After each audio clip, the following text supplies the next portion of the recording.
We practice the primary line of engagement, whether we're in seated postures or standing, whether we're in back bends or forward folds.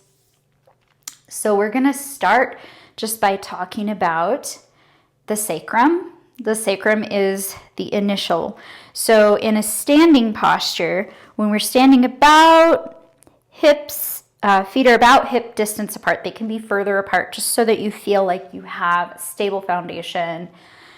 And then we want to soften the tailbone down. You'll hear me say this so many times in our yoga practice. When I talk about softening the tailbone down in an upright position, you're going to feel the lower abdomen engage. It's going to wake up those muscles, help to stabilize the low back, and it's going to take the compression out of the low back space.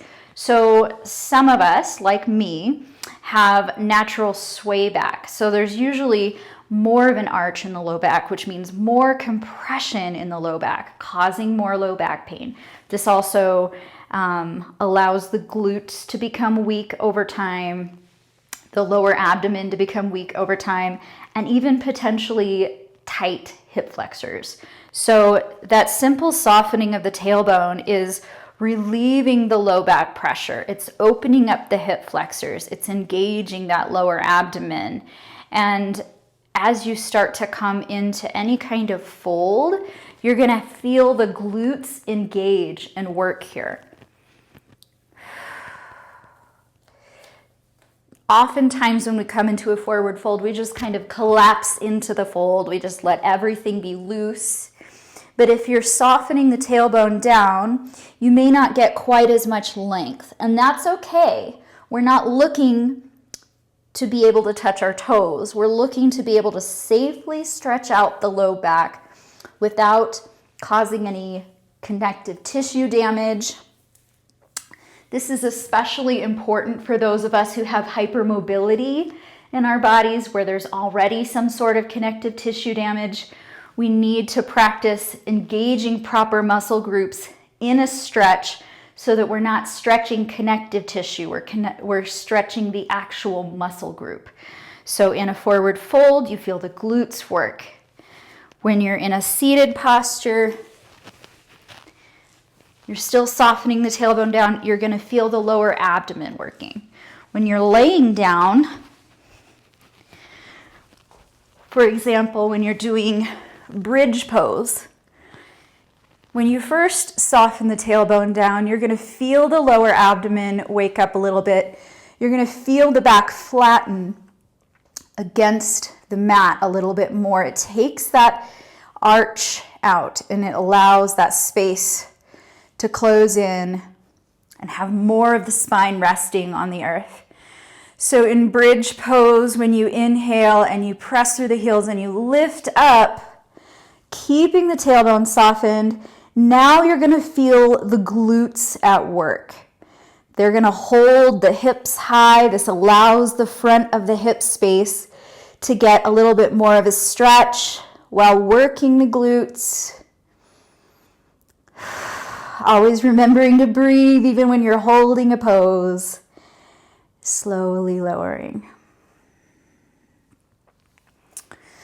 So when you're in a standing posture, we already talked a little bit about the forward fold. Even as you're coming out of the forward fold, it's a similar movement because even though we're folding instead of having the spine upright, the glutes are doing the work here. And even as you inhale and come up, the glutes are going to help to draw the body up. When you're in a back bend, the tendency is to bring over anterior tilt, more anterior tilt into the spine, compression into that low back space. But instead, you're going to soften the tailbone down before you come into that back bend. So even just that slight softening, it's not anterior tilt, it's not posterior tilt, it's just softening. Just enough softening to feel that lower abdomen working. So in your warrior poses, when you're doing a softening of the tailbone,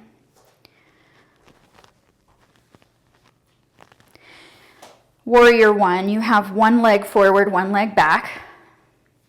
Same with warrior two. Same with crescent. All of these postures, you've got one leg forward, one leg back.